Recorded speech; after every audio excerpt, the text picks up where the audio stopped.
Welcome back to another technical deep dive here in the debug zone. Today we're tackling a big question and breaking it down with insights from other users.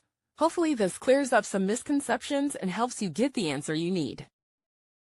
So buckle up, stay a little curious, and let's jump right in.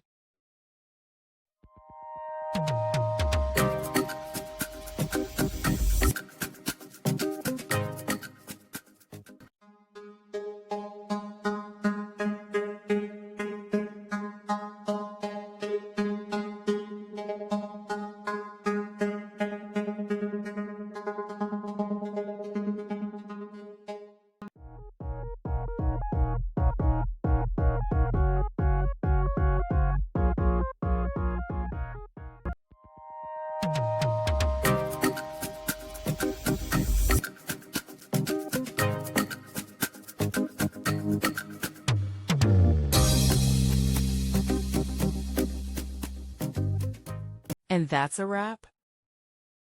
I hope you found the answer you were looking for. If you did, take a second to hit that subscribe button. It really helps out. And let me know in the comments which solution worked best for you. See you next time in the debug zone.